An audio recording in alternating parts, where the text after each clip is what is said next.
evening and welcome. I'd like to share a poem. It feels like, since it's Poetry Month and since we have a poet in our presence, that, and Tom shared a poem, so I want to share a poem. We're like that as a team.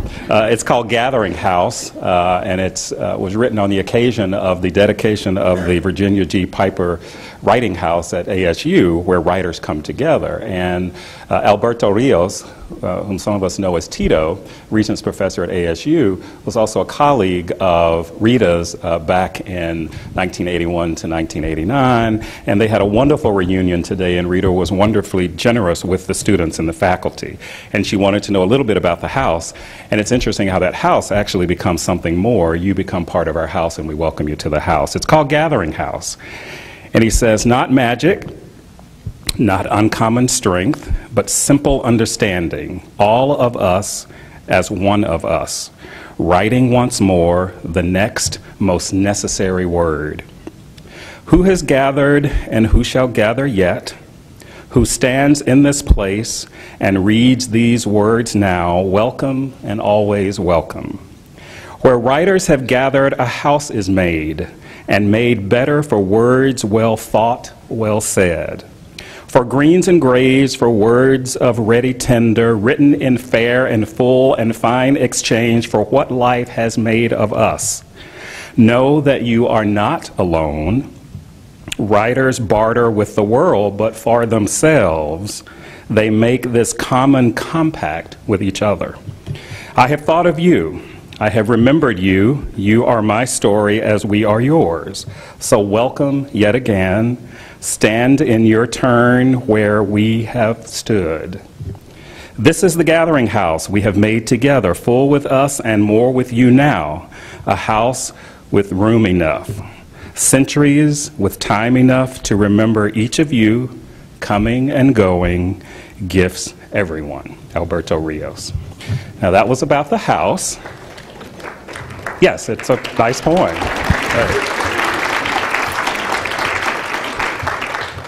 But when I think of home, I think of a place where there's love overflowing, sings Dorothy in the musical The Wiz. How wonderful indeed it is to welcome back one of ASU's own, one of the Department of English's own, one who has left an indelible mark on the hearts and minds of students and faculty colleagues here and across the country. As I was sending out invitations and announcements for today's events, it seems most of those I contacted, unbeknownst to me, had a Rita Dove story to share without my direct prompt. Many years ago in another country, when she was at ASU, I interviewed Rita Dove for today's Arizona Woman magazine, writes Tom Houlihan. Indeed, I knew Rita when she was a faculty member at ASU. As a matter of fact, I met her at the new faculty reception when then President Laddie Coor hosted the year she arrived. Will not forget that fabulous hat she sported at that event, said Elsie Moore. Please give Rita my regards. I am in India now, where I recently visited with old friends of hers and her husband's from the Iowa days, says Ann Feldhaus. Oh, I think she's wonderful. She and Fred have that reserve that famous people have. But they've always been warm and generous to me. And I've heard through the black poetry grapevine that some tough love moments she gave to the younger generation, like chin up and move ahead. But I also heard of deeply supportive interactions. She's very well brought up, has traditional ideas about how to behave and how to treat people, how to be a credit. She's always been gracious and interesting. You know what? She'll protect her time and she will not let herself be overtaxed. Colleague at another university. Rita Dove was the first recipient of the COBA Award, the Consortium of Black Organizations and Others for the Arts. Please see if Rita and Fred can come to lunch at my house, said Dr. Eugene Grigsby. Oh yeah, I knew Rita at UVA when I was a grad student there, said Deborah Sussman. Poet, dancer, singer, musician, educator, playwright, spouse, mother, friend, Rita Dove must have known everyone in the Valley when she was here, since everyone here and yonder seems to remember her with great fondness. Both the Arizona Humanities Council and the ASU Project Humanities, talk to the hand, the many become one. Yeah, in all matters of progress, we can be as single and separate as the fingers, yet one is the hand. We are honored to have amongst us again one of the nation's, one of the world's most prestigiously decorated and accomplished writers of the 20th century. Of the 20th century, and she has a book to show that too, the Penguin Anthology. The words read at the 2011 National Medal of Arts ceremony hosted by President Barack Obama on the occasion of presenting Professor Dove with this achievement are these. Ms. Dove creates works that are equal parts beauty, lyricism, critique, and politics. Ms. Dove has worked to create popular interest in literary arts, serving as the United States' youngest poet laureate and advocating on behalf of the diversity and vitality of American poetry and literature. Please join me in this warm, balmy ASU Phoenix, Arizona welcome back to distinguished poet Rita Dove.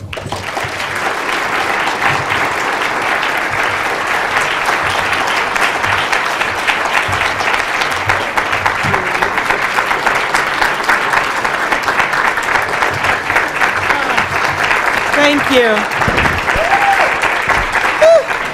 Thank you. Oh, please sit down.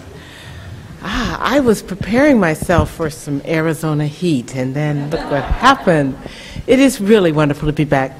And let me get my stuff out. The reserve that celebrities have, I don't even know what that is. It's someone I'm talking about. Oh, I'm not reserved.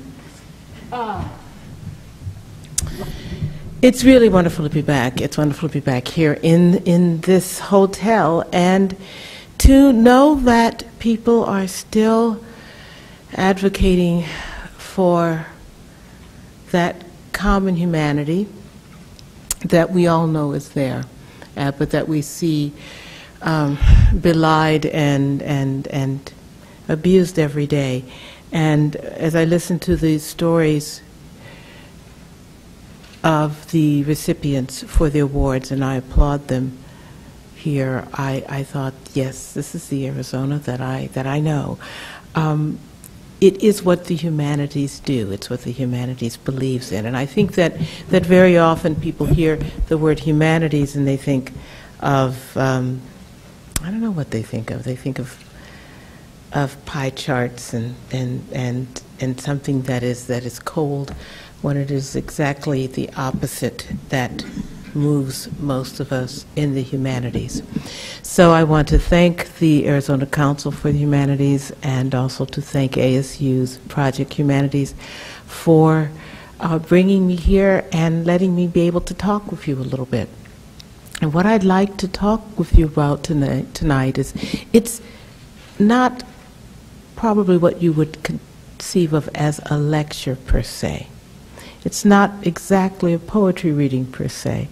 And I would say that the book that I'm going to be talking about and reading from, Sonata Mulattica, is not your ordinary, or let's say your poetry book per se either, because it tells the story of a life, and it tells that story in poems.